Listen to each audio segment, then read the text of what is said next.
Welcome to Working Towards Our Purpose, a podcast that offers a different perspective on what a job can be. For everyone out there that's heard that voice in the back of their head asking for something more, it's time to listen to it. I'm your host, Gino, and join me as I interview people who have decided to work in their own purpose. Together, we will learn, become inspired, and hopefully find our own path towards working in our purpose. Joining me today is Chelsea Paquin, who is an astrologer, a full-time van lifer, a podcast host, and a certified microdose practitioner, among other things. Chelsea, welcome to Working Towards Our Purpose. How are you doing today? I'm great. Thank you for having me. Yeah, I'm excited that you're here, and I have so many things I want to ask you about. But I guess the first question would be like, how would you describe yourself, and like, what do you do in your own words? Ooh. And, kind of go from there. Yeah. So, you summed it up perfectly in your intro. So I am a van lifer. I feel like first and foremost, that is how I live my life day to day is in my beautiful van, and then I also work full time in marketing. And then on the side, I'm an astrologer. I do a lot of natal chart readings and just working with people to kind of understand their lives in a different way or put different language to it than they have before. And then through astrology, I have also discovered podcasting for one. So started a podcast and then also the certified microdosing practitioner. So those are kind of all connected. And one of the big things I'm actually working on now, and I would say for the last 6 months, is how to combine all of those things. I've learned astrology brought me to all of them. And now I'm like, okay, how do I put them all together? Very cool. So I'm definitely interested in the whole van life thing and how you got into it. There was a certain point in my life where I was really interested in it. And I think we both followed the same person because I remember you brought it up in your podcast one time. Can't remember her name. Is it Sydney? Divine on the Road? Yes. Yeah. Yeah. Yep. So I followed her for a while and then I remember watching all these YouTube videos and stuff about it. I never did it, but yeah. How did you originally get into it and what was the process like and how long have you been doing it? Yeah, so today is actually our 4-year van life anniversary. Oh, so wow. Congratulations. Yeah, thank you. Halloween of 2019, we moved out of our apartment. So yeah, we got into it though. So it was my boyfriend and I. We had been dating about a year, I guess, at that point. We had been friends before that, but we were dating about a year living up in New Hampshire and it was winter. I remember it was December of that year. And we were both kind of I'm so sick of this winter. I'm so sick of snow. I'm so sick of the Northeast. Let's move. So we were looking at where we wanted to move. We knew we wanted to go somewhere warm. We knew we wanted to stay in more urban areas, whether it was a big city or a small city, just somewhere with something to do. We really couldn't decide. We bought a huge map and put it on the wall, put pins in everywhere we might want to move. And then we were like, well, I guess if we visit all of these places with our 2 weeks of PTO that we have every year, in 30 years, we'll know where we want to move. And so we were really grappling with that. And we were do we just move somewhere that we think we'll like? We talked a lot about Southern California. We talked about Nashville, talked about Atlanta, I think at one point, Austin, all these up and coming, cool cities. And then yeah, I came across, it was on Pinterest. We were actually just talking about it the other day. I don't know what I searched on Pinterest and Divine on the Road came up for van life. And we actually knew someone who had done van life before that, in our own lives. And I remember, it was 2 years before we were thinking about it. And I remember being Carla and Jake are insane for doing this. This is so bizarre. Why are they doing it? I did not get it at all at the time. And then seeing Sydney's post on Pinterest, I was like, now this is a way to get around our 2 weeks of PTO and going to visit everywhere we want to in the country. And so I brought it up to him. He originally was not that into it. He was pretty open, but he was I don't know, you're going to do this. It's so not like me to be into this van life thing. We were let's just go look at vans. We went to the dealership, found one we liked, and then bought it. And we were I remember I cried the whole way home. It was such a one. It wasn't impulsive necessarily, but it was definitely all ideas. And then when we bought it, I was oh my God, like now we own this van and now we have to live in it. Yeah, I like cried the whole way home and I was like, can we return it? And he was like, you gotta be fucking kidding me. No, we bought this van. We're doing it. And so we built it out. We thought we were going to do it for a year. And here we are 4 years later, still doing it, loving it, rocking it. So yeah, that was kind of how it started. That's awesome. So did you like, how did that work in with like the work that you were doing? And like, did you already work remote at that point, or did the both of you? Yeah, so we were both working full-time jobs in marketing in New Hampshire. So 9 to 5s every day, normal like jobs. And the plan was to just freelance. So once we bought the van, we started trying to find clients and do it on the side.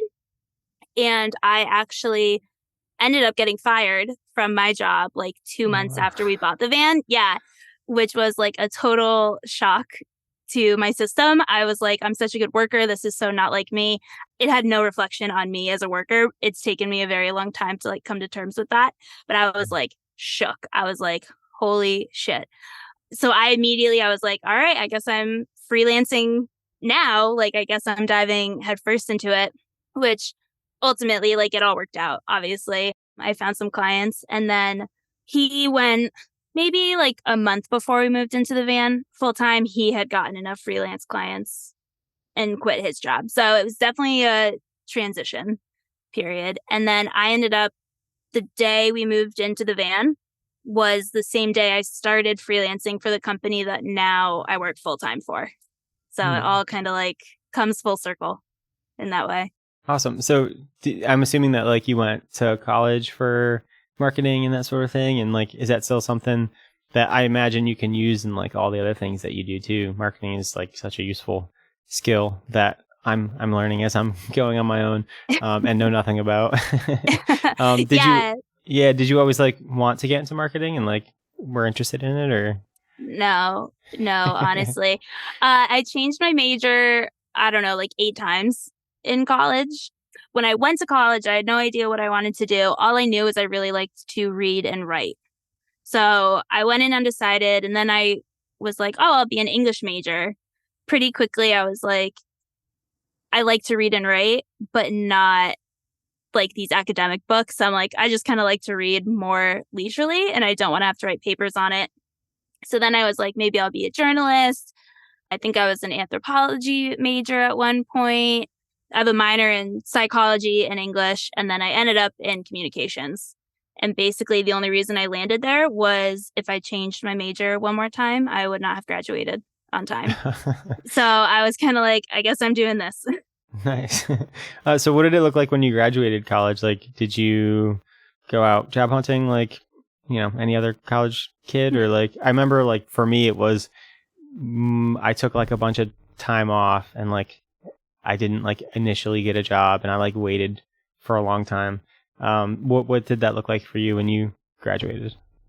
Yeah. So I graduated from UConn and then I actually was lucky enough that one of my internships, I had an internship for a nonprofit like the summer before my senior year, I guess. And I actually worked for them all through my senior year part-time.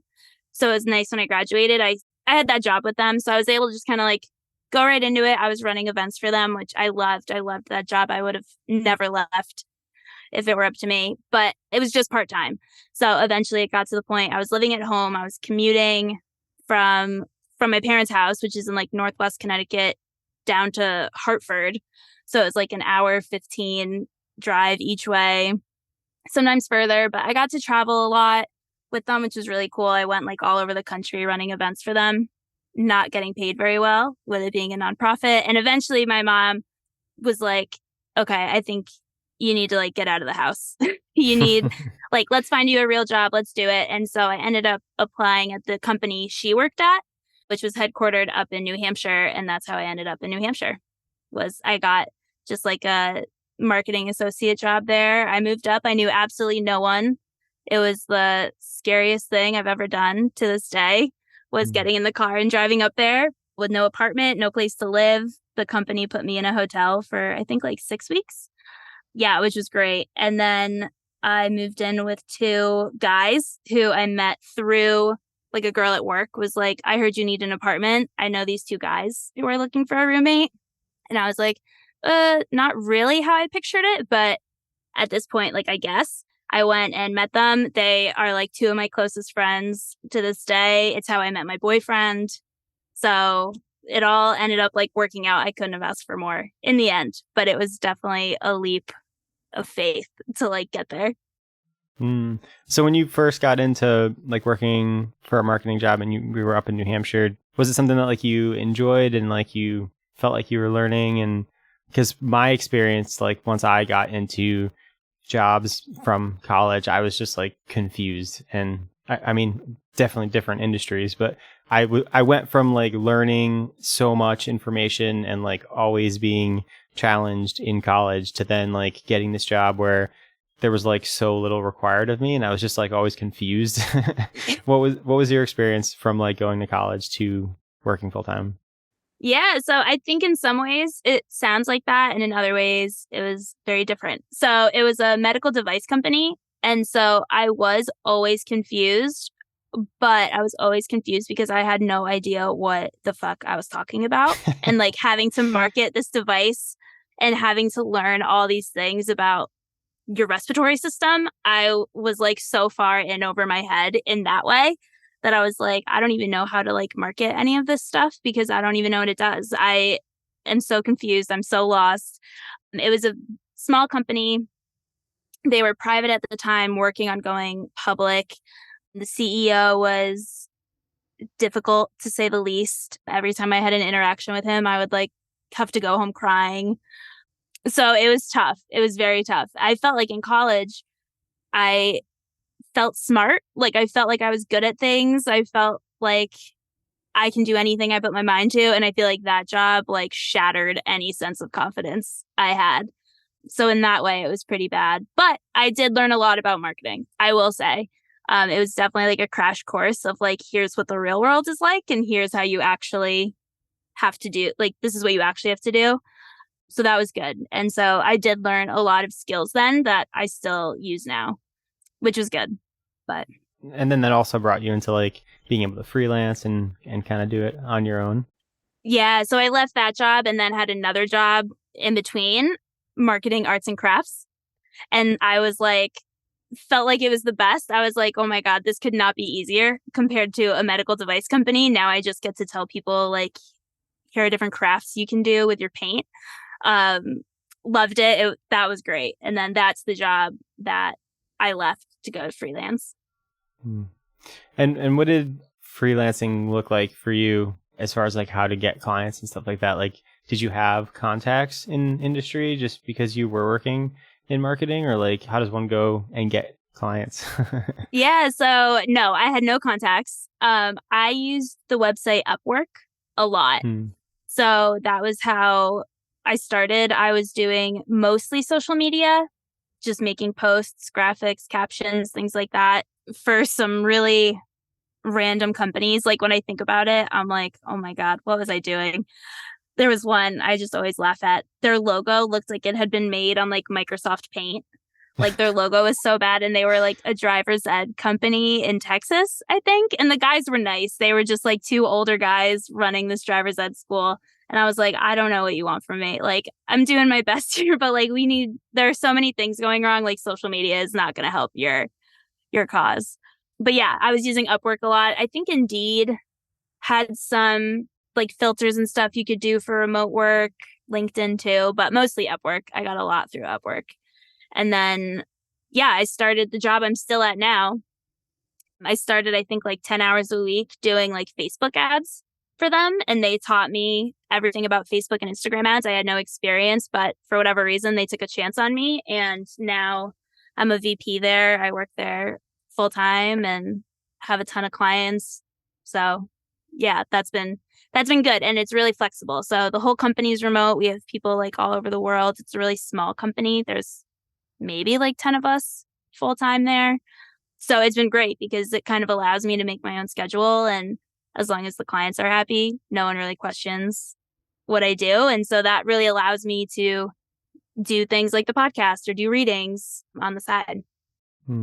So when you first started doing like the Upwork stuff, what like year was this in? Because I mean, everybody now can like work remote mostly. Yeah. But like, was this was pre-pandemic? Yes. Yeah, it was pre-pandemic. So it would have been like the summer of 2019. Okay, so that's what allowed you obviously to be able to step into van life and that sort of thing. Interesting. Yeah. So I couple directions I could go in. I guess I want to ask you more so about like working for the company that you do now, because for me, like I've always with my college degree, I've always had jobs that like I didn't like or didn't feel like I was making a difference, or like there was even a point in me showing up to work. But since then, like since quitting that career and getting out of those large corporations that I used to be in, I've worked for like smaller companies now and like actually felt like, you know, a reason to want to work for this company and that sort of thing. Can you like, I don't know, tell me about like how your day job, your quote unquote 9 to 5 is, and like, is it something you ever would want to leave, or is it like a piece of you that you like would like to keep? Because yeah, like for some of my side jobs, like right now I wouldn't want to leave them because I enjoy that piece of it. It like takes you out of the business mindset and like puts you in a different headspace that can then, they kind of help each other, you know? So I'm curious as to like how that is for you. Yeah, that's a really good question. I do really like it, and I definitely make a difference there, I think. That being said, it's not really something I'm passionate about. We do lead generation for sales teams. So that's not to say that it's soulless work, but it sometimes I'm like, we're just selling something to more people and going in circles, you know? And so I feel like I'm not super passionate about the actual work I do. I do really like my clients. I have really good clients typically who, once I get to know them, I'm like, oh, I do want you to succeed. You know, we work with some smaller businesses and I'm like, oh, I do want to help you. This is your dream. So I do enjoy that part of it. That being said, if I could, you know, do astrology full time or, you know, help people, I think in a more meaningful way, I would definitely leave the job I'm in now. But, you know, I think it's a really good, and I've learned a lot too. Like I sometimes think that I wouldn't even know how to take the first step towards like leaving a job like that if I didn't have this job. You know, the two co-founders, they started really scrappy. They started like they had one guy, I think the story goes, had a studio apartment. The other guy was like living on his couch. And they started like shopping around social media and just kind of like very scrappy and just like doing what they could. And now, you know, not that it's a huge company by any means, but like they have like 15 employees. And so I've definitely like just learned a lot about watching them and how they run a business. And I really respect them. And so I've like learned a lot. Whereas I think the other jobs, I'm like, I would never want a company like that. And I didn't necessarily respect the people in charge. So even though I learned like technical skills, I think from this job, I've learned a lot about what I would want if I ever got to that point of running a company or hiring employees. I've learned a lot from them, or like how to grow a business, things like that. Yeah, that's a really good point. That's how I feel with the small company that I work for. It's like I have conversations with the owners and like, you know, they value your opinion and like you can see how they treat the employees and like how they run their business. And yeah, for me, it's like a learning experience also. So yeah, no, I think that's a good point. Yeah. And are you doing engineering for them? No, not at all. I completely like left the engineering field with bitter terms, I guess. Which I think was my path for a reason. Like I worked for huge companies, like put a horrible taste in my mouth, and I was like, I'm not ever doing this again.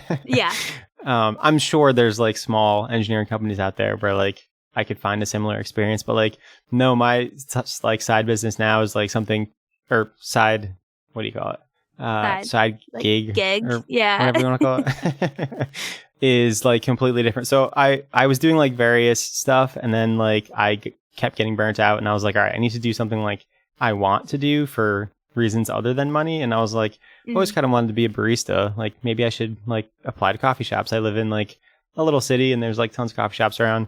So I applied to be a barista, but it's like a bagel shop. So like I did coffees at first, but then we like completely got rid of our espresso machine, and like I started doing different things, and then like got involved in farmers markets and like found that to be like such a cool culture. And like I love farmers markets now, and like I work usually like 3 a week. So that's And like what so are you cool. doing at the farmers I just markets? sell bagels. For the company.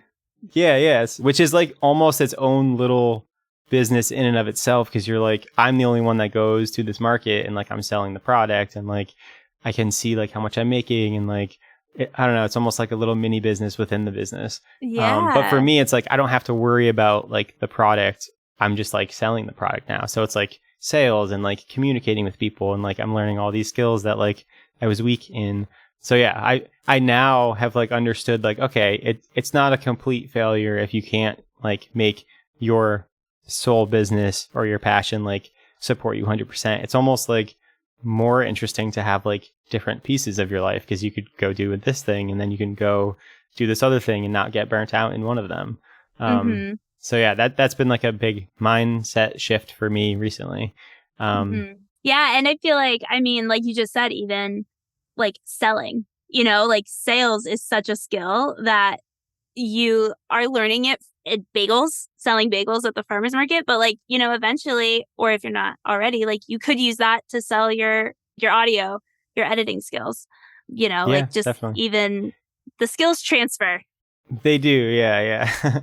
And certainly like I've learned things in my corporate engineering career that obviously I use to this day. It's just, you know, I because I'm bitter about it, I don't like to think that I did. Yeah, no, fuck that. You learned nothing. It was all a waste of time. I'm with you. Right.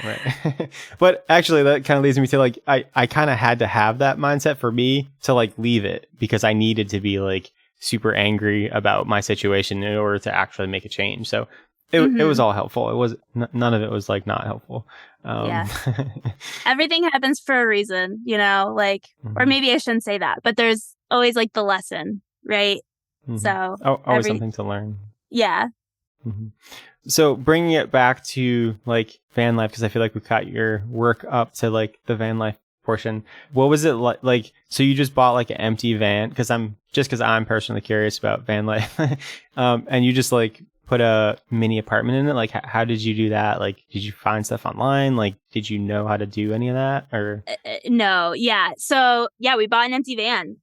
We were told that it was an electrician's van when we bought it, and then we actually just discovered like this summer, the light was hitting it just right on the side, and you can see where the decal used to be, and it was actually like a grocery delivery van, like a fresh produce van or something, according to the decal, which I'm like, I like that so much more than an electrician van. But yeah, so we bought it. It was completely empty. It had like 107,000 miles on it, I think. And it was reasonably priced. So it was before COVID. It was before everybody was trying to do van life. I think now the vans are way more expensive than what they were. So we got lucky. We kind of got in like under the wire, but we did not know what we were doing. I personally have never built a thing in my life, I don't think. So I was like learning how to use like table saws and stuff. But my boyfriend is a little bit more savvy with that stuff. But we watched a lot of YouTube videos and just kind of like we're winging it. We started with one layout. We did it for about a year, and then we switched it up a little bit. But I mean, I'm like looking around at it. We have an electric stove, like an electric stove top. We have solar. So all our energy comes from the solar panels. We have an electric sink. We have a fridge. So we have maybe half the amenities an apartment would have. We're missing an oven. We use like a little camping toilet. We have an outdoor shower. So we have some things, but yeah, that's what we did. And it looks pretty nice in here, I would say, compared to for doing it all ourselves. Like we just came from a van fest last weekend, and you know, everybody like opens their doors. You can look at everyone's, and you can tell the professionally built ones are just like gorgeous. Like we can never compete with those. But if you look at other self-built vans, like we definitely compete for some of the better looking vans, I think. Well, that's what's important. Yeah. So what was it like to like live in an apartment and then to now live in like a confined van? Like parts of it are confined, but then I imagine other parts of it are like way more open, like, you know, like you were saying, location dependent and like being able to be outside more often. Like, was there a learning curve to the transition, or did you just like immediately love it? No, definitely a learning curve. I think still, honestly, 4 years in, there's still a learning curve. Like yesterday, we went to this van fest over the weekend, and it was right next to like a horse track, I guess. I don't really know, but there were like flies everywhere. So yesterday we go to like our favorite spot in Arizona. So excited to go back. We haven't been there in like 6 months. We get there and like we just have flies everywhere in the van. And it was like, oh my God, like this sucks all day. You're just like trying to get the flies out of the van. So on days like that, it's really hard to remember why we do it because we're like, houses don't really have flies like this. But yeah, I mean, overall, I think we are definitely like used to it, obviously. But moving in, yeah, it was definitely tough.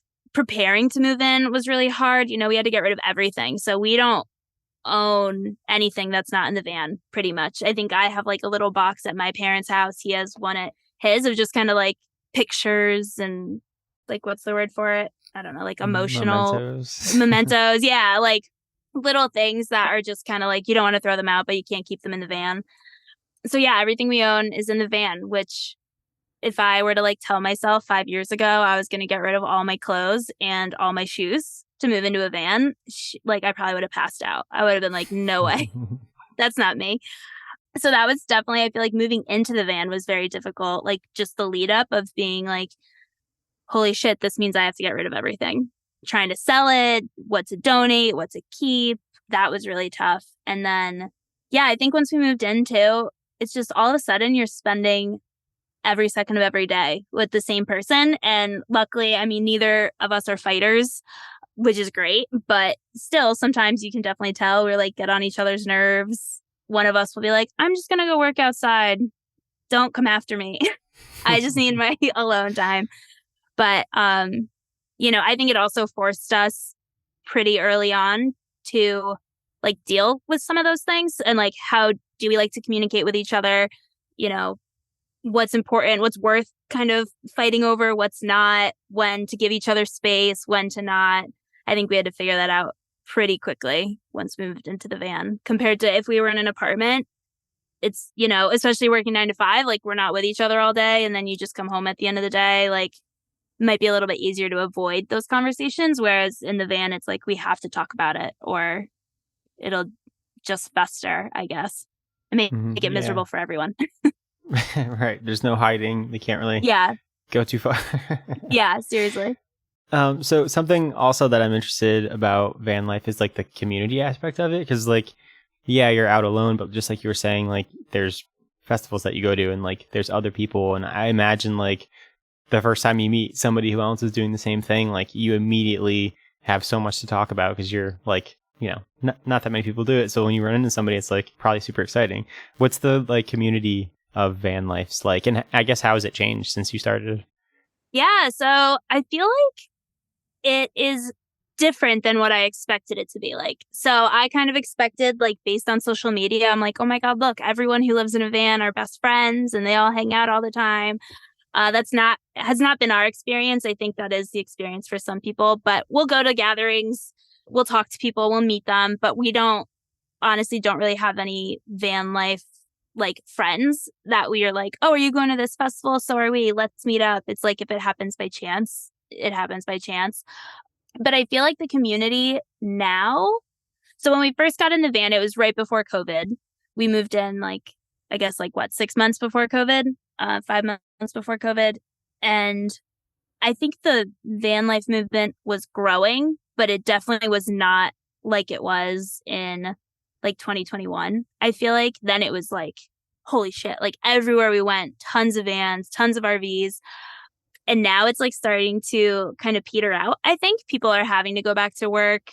People at that point, if you moved in 2021, like now it's been 2 years. I think people are kind of ready to give it up after that amount of time.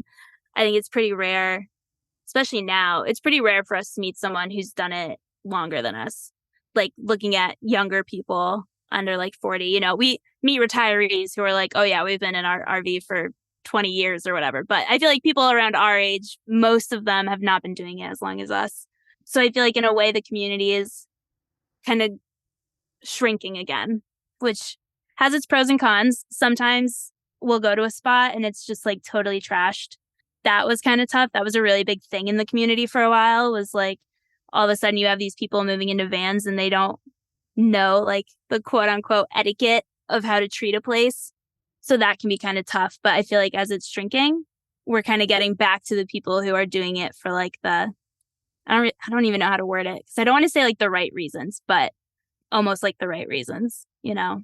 Yeah. So do you ever see yourself like wanting to get out of it or like to stop doing it, or like what is that thought process like? Do you think about that? Yeah, I personally think about it every day because I am always looking for like the worst thing in the world to happen. So my biggest fear is that the van is going to break down and we're not ready for it to break down completely. We've had to like put some serious money into it over the years to keep it going. And we just hit like 200,000 miles like a few months ago. And I'm like, oh my God, like it's just going to break down any day now. And then what? So I'm always like catastrophizing. So I think about it constantly, what we'll do. Depending on the day, I do think I can't imagine not having some sort of vehicle that allows us to travel. So I don't know if we'd build another van, but maybe like a small RV we'd start looking for. I think the freedom it's given us, I can't imagine giving up. Like the thought of still, I mean, we've been traveling to all these places for 4 years to like find a place to live. I'm still like, I wouldn't want to live any of these places full time. Like even the only place I'm like maybe San Diego, because San Diego is like beautiful weather every day. But otherwise I'm like, I want to be in Arizona in the winter, but I want to be Northern California in the summer, and I want to be in the Northeast for the holidays and the fall, you know? So I don't know. We talk about it a lot, but I honestly have no idea if or when we would settle down. Yeah, it's kind of a nice, I think, aspect of living like that is like the unknown part of it. Like you're saying, like you could just break down and then now you have to deal with it. And it's like, I don't know, I kind of like the aspect of being forced to have less control over your life. Because at the end of the day, like we really don't have that much control. We think we do, but like it's almost like a little bit of letting go. It seems like for me, obviously I haven't done it, so I'm imagining, but it seems like part of that is like being able to go with the flow and like having to deal with situations as they arise. Yeah, it's definitely a practice in surrender for sure. And like, you know, I think a lot about, it happened earlier this year. I don't even remember why we went. Something was wrong with the van, but we didn't think it was going to be a big deal. We were like, oh, okay, a few $100s to fix it. And they were like, oh, actually, like your whole bottom is rusted out, the whole bottom of the van. And we were like, oh, what does that mean? And they were like, it means you owe us $5,000 and we are going to have to like replace the whole bottom of your van. And it's like, oh, shit. I mean, I guess we have to do that. Right. And so I feel like, and then it's like, oh my God, now we have to like go live in a hotel for days and whatever. Yeah. I mean, it's just always something. And it does make you realize that we have zero control. We have no idea what's going on, what's going to happen next. Like our engine light came on a few days ago. Our door handle broke off like 2 weeks ago. We still haven't fixed it. So like now usually my boyfriend drives, so like I'll get in the passenger seat and like have to open the door from the inside for him. Shit like that. It's just always an adventure for sure. Yeah, no, that's really cool. That's one way to put it. Yeah. Yeah, no, I like that is interesting to me. Like I think that's a cool way to live. Yeah, we're definitely like always problem solving. I feel like the problem solving part of my brain has probably grown like 500 sizes since moving into the van. You know, like there's no landlord to call if something breaks. It's like if something happens, like we have to fix it, you know?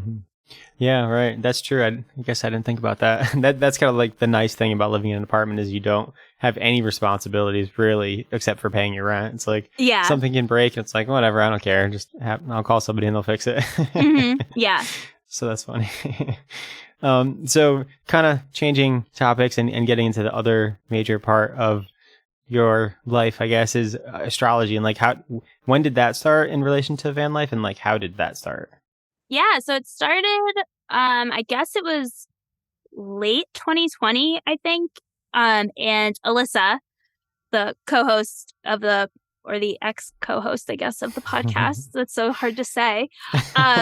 She and I have been friends since college, and she just texted me and was like, "Hey, I just signed up for this astrology class. Do you want to do it with me?" And it was virtual, and I was like, "Yeah, sure, why not?" I feel like it was still kind of COVID, so not everything was open. Definitely still like keeping to yourself more than usual. And it was like, sure, why not do this thing on like a Tuesday night? And I just fell in love with it. I casually liked astrology before, like I would read horoscopes. I knew like I was an Aquarius, but I had no idea really anything else about it. And it just seemed like people say astrology is like its own language. And I feel like it was just something I like picked up immediately. And I was like, this just makes so much sense to me on a soul level. Like why this matters, how it works, why it's important, without even getting into like all the technical aspects of it. Cause like I don't like touch the surface, of all the knowledge of astrology, but I was just like, I know in my gut, like this came to me for a reason. And like, I'm supposed to like spread the word about it, and teach other people about it if I can. Yeah. I mean, you definitely have done that for me, your guys' podcast. I mean, we originally met each other through your podcast. And I obviously have to listen to the podcast when I'm editing it. And it's been like a huge inspiration, I guess, to me. And then you did my first astrology reading like maybe a year ago. And yeah, I've just been like more and more and more into it as well. So you have done that. Yeah. Thank you. I'm honored. So yeah, like where do you want to go with that? Or like, I don't know. I mean, you do readings now and like, there's so many things that I think people don't know about astrology, and like some people either have like an opinion about it or maybe not an opinion about it. But yeah, I don't know. I want to be able to like have people who have bad opinions about it to maybe second guess that thought. I know that's a horrible question to ask you, but to put that pressure on you. But No, I mean, I feel like I come up against a lot of people who are like, "Oh, astrology, that's so stupid. Horoscopes aren't real." And I feel like I even have like family members who are kind of like, all right, whatever. That's a cute little kid thing you're doing. But I feel like what I would say to anyone who is questioning it or not sure or not liking it is that there is a huge difference between. So I was trained in, it's called esoteric astrology. So it's very like soul based. Whereas I think if you are reading about, if you're reading your horoscope in People magazine, like that's great and that's a start, but that's very like surface level pop astrology. And so, the way I think of astrology and the way I think of my readings is it's very interactive. I try not to be prescriptive necessarily. So there's a lot of give and take. There's a lot of questions. People have told me it's almost more like a therapy session. I've given readings to therapists before and they're like, oh, this is kind of how I like run my sessions too. And to me, I'm like, oh my God, that's the highest compliment I could like ever receive. But yeah, so, and I guess too, like I try to make it actionable. So I don't want to just be like, oh, you're a Capricorn man. Like you'll never fall in love. No one will ever love you. All right, pay me and move on. And like now you get to be toxic your whole life. Like I would never do that. I always try to walk away with like actionable items, I guess, that people can do, and try and make it really relatable to you, I guess. And so everybody's chart has, I start every reading with like a little spiel. And part of it is that every chart has parts that you're going to hear and you're going to be like, yep, that's me. That's great. Love that about myself. Woohoo. Love this. And then there are going to be other parts of the chart that I bring up. And you're probably going to be like, oof, like, yeah, I hate that part about myself, oh, I don't relate to that. And, I think the biggest thing, and this is the basis of the podcast too, is just being curious about that. Everyone's chart is perfect for them. It's our energetic blueprint. Our souls chose that chart when, it chose to come down to this world, to this life, to this body. And so it's just getting curious about your chart and why do you have such a reaction to those parts that you don't like? Why does that trigger you so much? Really sit with it. Because at the end of the day, like everyone is perfect, right? So it's just becoming familiar with those parts of yourself and leaning into it a little bit more. And also realize, I say everyone's perfect.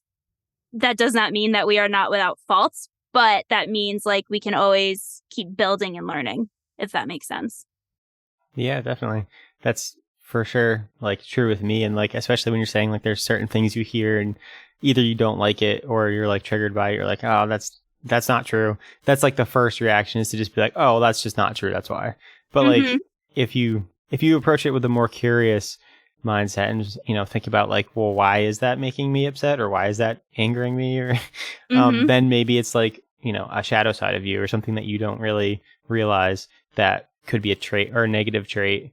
So yeah, I think it's all interesting to me and like I more so now like go into it like that open-minded and think like how could this apply to me? Because like it's interesting too because like I have this app that tells me stuff about me and it's called The Pattern, which is a cool app if nobody's used it.